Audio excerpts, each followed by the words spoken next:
Xbox executives were blown away by an upcoming game, and then they canceled it. Blackbird, the new game from ZeniMax Online Studios, impressed Xbox Phil Spencer earlier this year. So he went to the studio, looked at it, was impressed by it, and then, they just laid off a ton of people and canceled it and walked away from it. This is reporting from Jason Schreier over at Bloomberg, and went through this. More detail on what happened, because if you're not familiar, codename Blackbird, this project from ZeniMax Online Studios, was just canceled yesterday, and they're laying off a ton of people. It's a mess, but we found out more about it. On Wednesday morning, employees of the video game maker ZeniMax Online Studios noticed something strange. The executive producer and creative director of their next big game, codenamed Blackbird, no longer had active accounts on their internal chat program Slack. It was already public news that ZeniMax's parent company, Microsoft, was planning mass layoffs, including deep cuts in the gaming division, but there were no indications that the studio's own project might be in jeopardy. Back in March, so just a few months ago, they had delivered a demo of Blackbird to executives, including Microsoft Gaming Chief Executive Officer Phil Spencer, and had received rave reviews, according to people familiar with the project. Shortly after the disabled Slack accounts were discovered, the company scheduled a project update meeting for 11 a.m. East Coast time. During the meeting, they got the news. Blackbird was being shelved indefinitely, which translation is it was canceled. Shortly afterwards, the rest of the team also lost their Slack accounts. The next few hours were marked by chaos and confusion as employees found themselves in a kind of limbo status, waiting to see what was going on. There were no emails and no messages from management or HR. Members of the team believed they had been laid off, but many had not yet received any official word from the company. A day later, they got their answer. They were in job purgatory. Late last year, the staff unionized, but they had not yet struck a contract, so Microsoft's lawyers had to negotiate with the union over potential severance packages for anyone who was losing their jobs. In the meantime, they would continue getting their paychecks and remain ZeniMax employees, the union told staff on Thursday. QA staff who had a separate union with an established contract received severance packages as mandated by the agreement. I think this could explain the a big part of this whole thing. If you don't know Microsoft, they notoriously do not like unions. They do not like it when the employees come together and challenge the upper management. They do not like that. So if they have to make cuts, that's where they look. Yeah, the corporate position is it's just not worth dealing with unionized groups. They just would rather get rid of you.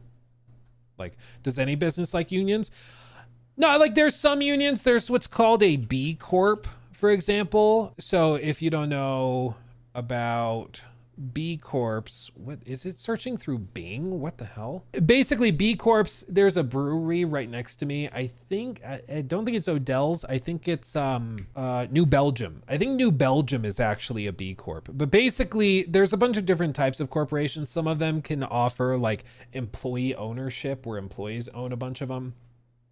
And seriously, this is so weird. Why did it switch to Bing for default searches? I don't know what the hell is happening. But there are some ways in which it can happen where like a company is kind of more ethical or more willing to deal with things like that. Doesn't always happen, but it can. It very much can. But once you get to the point of like a giga corporation, like a Google, yeah, it's game over, Red Rover. They are not putting up with none of that nonsense. Like, oh, you guys are working together to get fair deals? Get the hell out of here. Like, come on.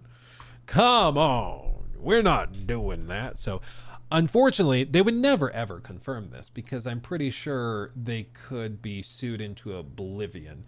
But whenever you hear staff recently unionized or wanted to unionize, there's a pretty good chance later in that paragraph, there's going to be a description of how there were mass layoffs or studio closures and stuff like that. So they would never say it. And I'm sure they set this up with, all sorts of lawyers and stuff to make sure that they could get away from it. But unfortunately, there's plenty of examples of big corporations canning studios, teams, contract workers and stuff once there's discussions of like unionization and stuff, and certainly once the ball gets rolling, because it's just very expensive, and they don't want to deal with that, so they just fire everybody basically. A Microsoft spokesperson confirmed as much to me on Thursday morning, quote, represented employees are awaiting information regarding these proposed impacts and next steps, which are subject to negotiations with the union, the company said. It sounds like, so the main dev team, they had not completed their unionization contract with Microsoft. So it sounds like when they were trying to pick who to boot out, they decided to target these guys before finding that. And this is also part of it, because you got to remember how unions typically work is that there's like union reps that are appointed by the union itself. The union represents the staff or the employees within the organization. A lot of unions will require things like dues from the employees to pay for like the lawyers that negotiate contracts and stuff. And the idea is that by being in a union, all of the employees can basically work together to negotiate better deals. So like, for example, in acting, there's like the SAG-AFTRA, there's all sorts of different unions, but the big unions, they negotiate how much actors get paid for a day's work, how much they should get paid if they're doing like a TV spot, if they get royalties, if they get this or that. And by working together, when all of the actors are part of that union and when all the actors are willing to play by the same rules, you can elevate the average pay for everybody, when all is said and done. And it can lead to lots of restrictions. So for example, I've told this story before, but I did a play called On Golden Pond with a very amazing actor, named Jonathan Farwell. He's a crazy cool dude. He's still rocking and rolling out in I think he's still in Fort Collins. But yeah, he's in Colorado. And I did a play with him called On Golden Pond. And he was in Star Trek. He's been all over the place. But he's a part of that union. And as a result, when he wanted to do that play with us, he had minimums he had to pay or be paid by the theater company. Even though this was like a tiny operation and they weren't going to really make any money on the production, he still had to be paid. So the director, who also owned the company, had to pay out of his own pocket the however many thousands of dollars to him through the union because of his union membership.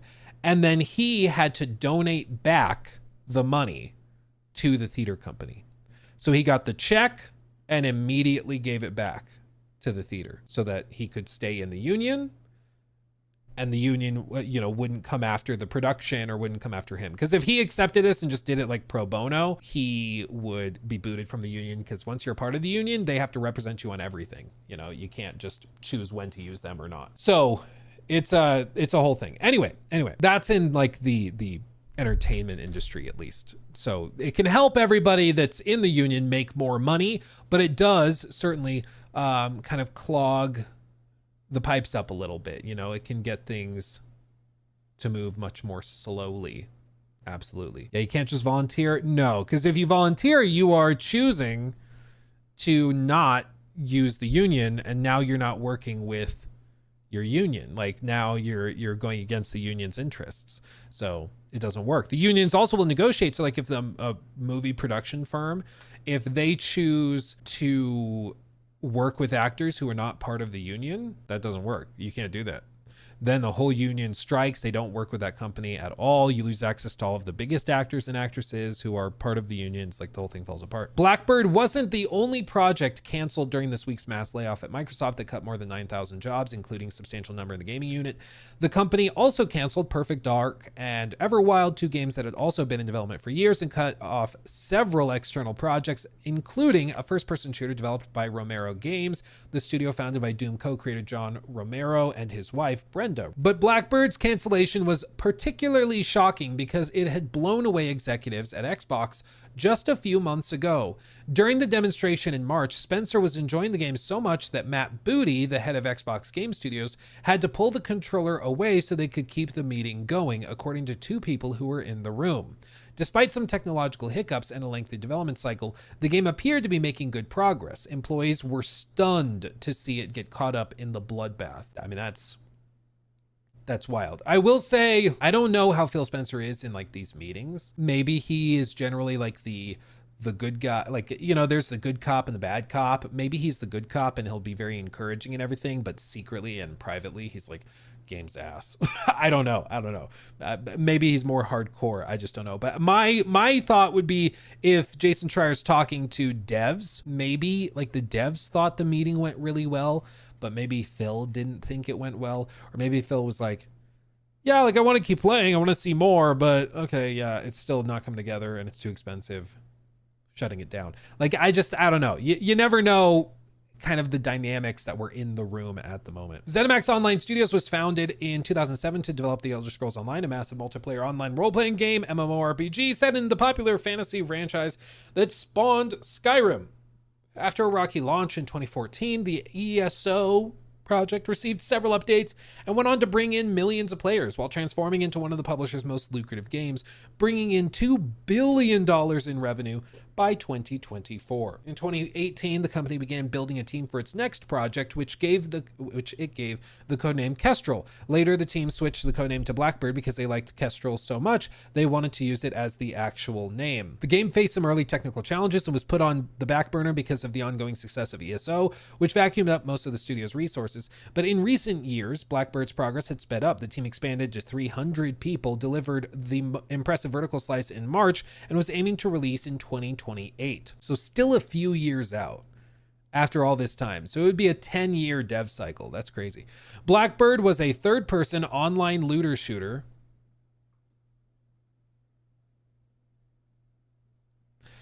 Okay. Similar to Destiny, set within a new franchise. It had a sci-fi noir aesthetic similar to films like Blade Runner and placed a heavy emphasis on vertical movement. Players could use abilities such as double jumping, air dashing, and grappling hook and wall climbing to fling themselves around tall buildings like superheroes. I saw footage of the vertical slice last night and was impressed. It was slick-looking demo with alluring visuals and battle sequences. Xbox executives were also blown away when they played Blackbird in March. According to people familiar with the game's development, executives had nothing but complimentary words for the project. Okay, well, I mean, if that's what everybody's saying. Following that March meeting, the team began putting together a production plan that would flesh out the vertical slice and then build out more content for release. Then, yesterday, the game was canceled.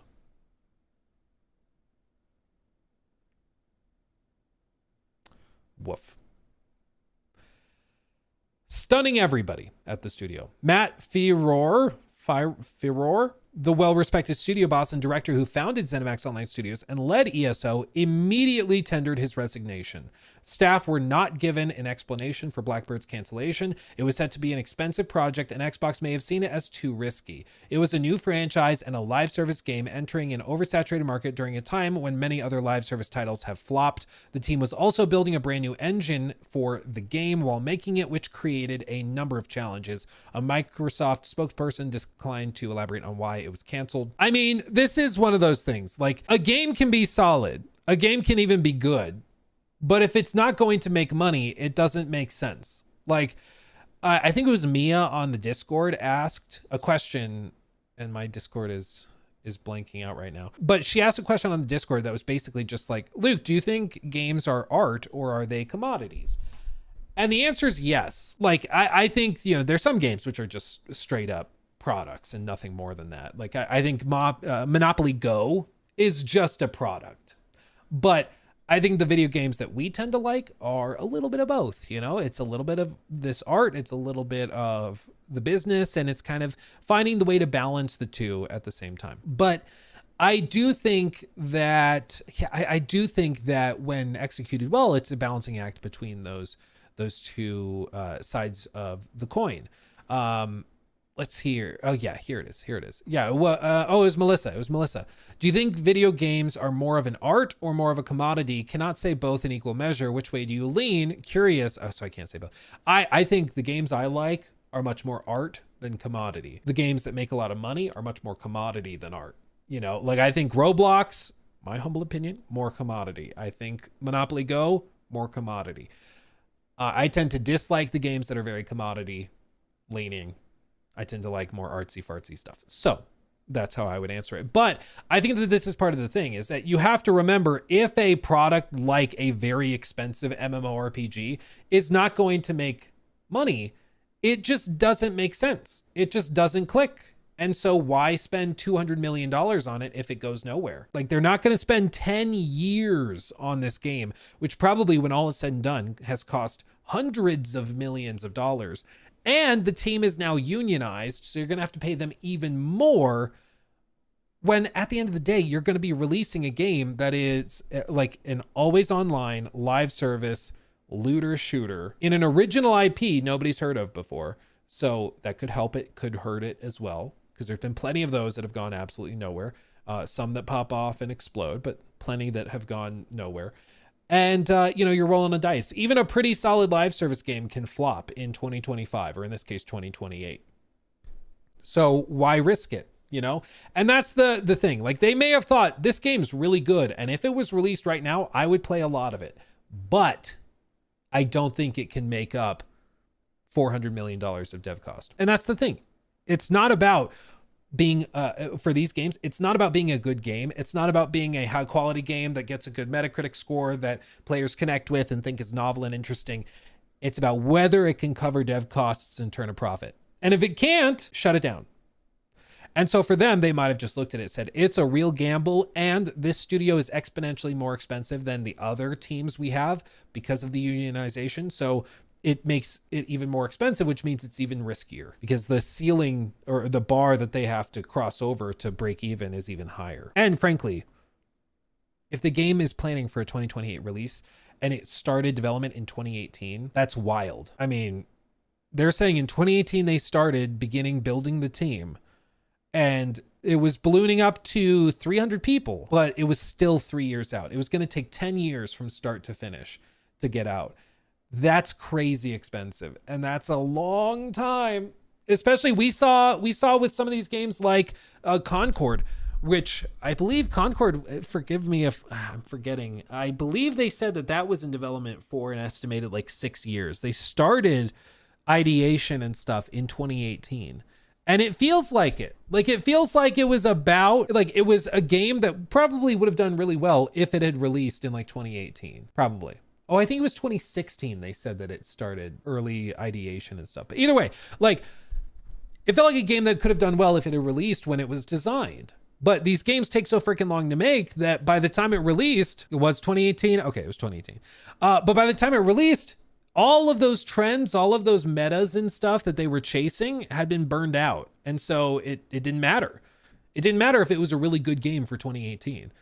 It matters if it's a good game for the time it's launching in, And so even if the game feels really good today, in 2028, you're talking about launching on the next gen of consoles. You're talking about competing with all of those games that are going to be coming out, all the other like big MMOs and things that are being designed by like PlayStation, by NetEase, by any Tencent subsidiary. It just becomes way harder to justify the cost. And in this case, I'm sure even if they like the game, they're just looking at it being like, it's taken 10 years.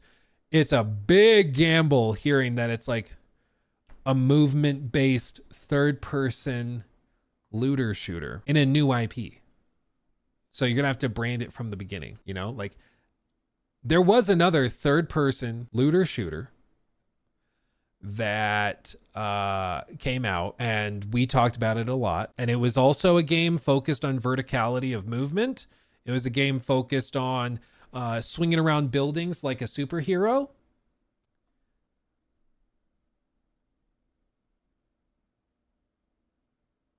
And it was from a very accomplished studio. And we all know how this ended. So it could have been big. It could have made $2 billion again, like Elder Scrolls. It could have done that, yeah. Or it could have been another Suicide Squad. Because again, you rewind the clocks 10 years. I don't think anybody would have thought that one of the biggest flops of 2024 would have been the latest Rocksteady game. I don't think anybody would have thought that. But it's because it's a huge gamble. It just is. Now, the good sign of this is that it seems like, maybe Xbox is being more cautious with the live service stuff than Sony is, because I think Sony is just kind of throwing money at stuff, hoping that it works. So maybe they're learning, but it still sucks to see that they apparently liked the game and then they choose to cancel it anyways, because it's like, well, this is why we can't have nice things. My humble opinion is that this unionization element was a huge component of I think this is a huge component of it. Just knowing how some of these big corporations work. If they have the option between two teams to lay off everybody or to downsize, and they are looking at one team that's not unionized, they can continue paying pretty low and just kind of pushing around, doing what they need to do. And then they look over here and they see a unionized team that has a project that's maybe more promising, but they are way more expensive. They're just going to choose to go and shut down the more expensive one. Because again, it's about money. It's not about whether the game is better with, the company B versus company A. It doesn't matter if company B's product is going to be better. If it's not going to make significantly more money, and this team is going to be way more expensive and more of a headache to deal with, they're just going to choose to can it. And that seems to be what happened here. So I think we actually talked about it on stream once when this news broke that they had successfully unionized, and it was just a matter of getting like the contracts negotiated. I remember we talked about it, and I was like, I hope that nothing happens, because Microsoft doesn't tend to just go along with this stuff. And it was kind of surprising that they allowed them to unionize, because what's happened in other companies, I don't know about Microsoft specifically, but there's been other tech companies where the moment that there's discussions of unionization, they just shut down the entire company just before it even starts. Just be like, nope, we're not risking it. You're all done. And just shut the whole thing down.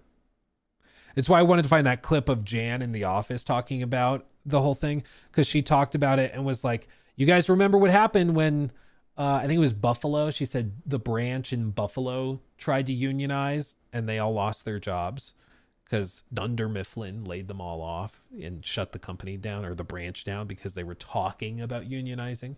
So, but that's how a lot of it works. Season 2, episode 15. Boom. Thank you.